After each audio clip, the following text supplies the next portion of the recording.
For years, the world has viewed East Africa through the lens of instability. But while the West wasn't watching, a military transformation has been taking place in Nairobi that has shaken the geopolitical balance of the entire region.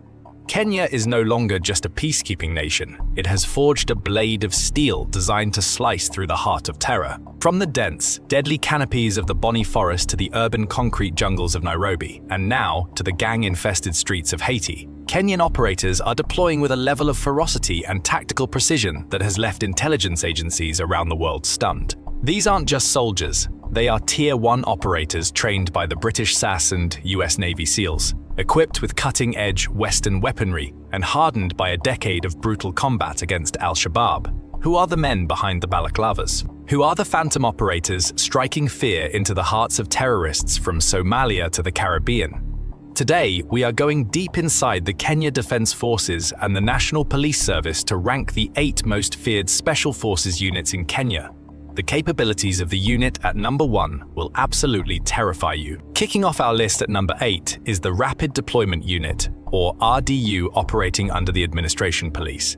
The RDU is the shield that holds the line. While other units hunt in the shadows, the RDU is the sledgehammer designed for high-risk border security. They operate in the volatile northeastern counties of Mandera and Wajir, driving MRAP, mine-resistant ambush-protected vehicles directly into IED-infested zones. They are the first line of defense against incursions, heavily armed and trained to endure sustained firefights against overwhelming numbers.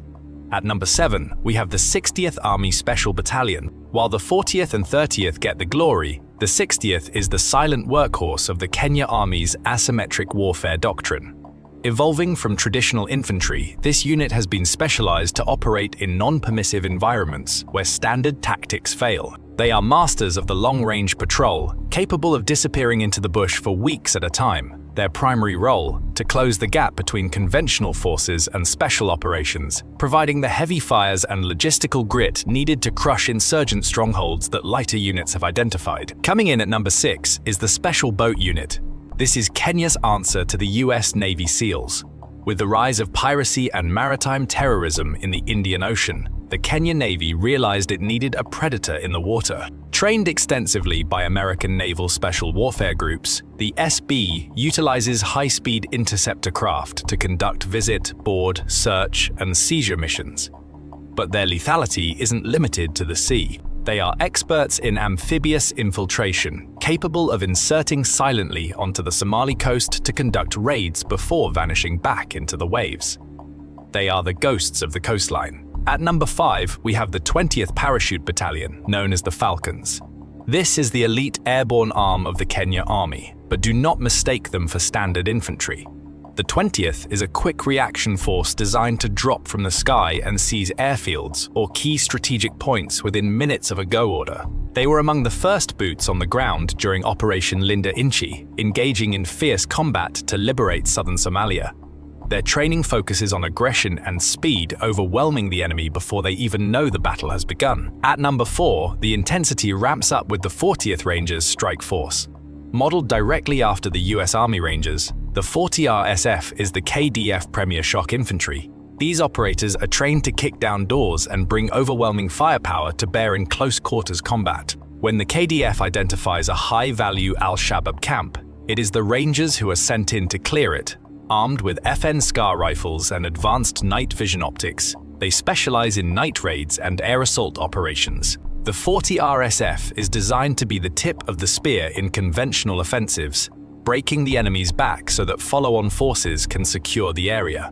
They are disciplined, they are lethal, and they do not retreat. Number 3 is a unit that has risen from obscurity to become one of the deadliest forces on the continent, the Special Operations Group.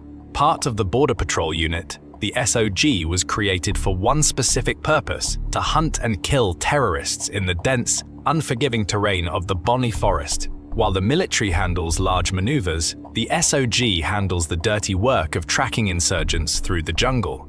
They are masters of bushcraft, tracking, and survival. Recent reports from the Lamu region indicate that the SOG has been responsible for a significant number of neutralized high-value targets in 2024 and 2025. They operate in small teams, light and fast, often out-guerrilling the guerrillas. If you are a terrorist hiding in the forest, the SOG is the rustle in the leaves you never hear until it's too late. The runner-up at number 2 is perhaps the most famous unit in Kenya, the Recce Company of the General Service Unit GSU. These are the men in black.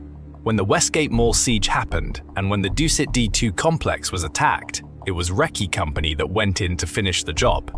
Their training is purely surgical. Modeled on the Israeli Yamam and the British SAS-CRW wing, Recce operators specialize in hostage rescue, VIP protection, and counter-terrorism in urban environments.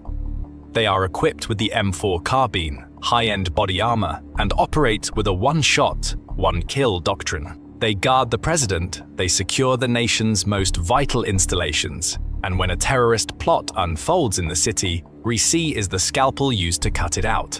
They are widely considered the best urban warfare unit in East Africa. And finally, the undisputed number 1, the most secretive and lethal unit in Kenya, the 30th Special Forces Regiment 30s FR. If the Rangers are the hammer and Recce is the scalpel, the 30th SFR is the poison. These are Kenya's Tier 1 assets. They operate deep behind enemy lines, often wearing non-standard uniforms and using untraceable weaponry. The 30 SFR is tasked with special reconnaissance and unconventional warfare.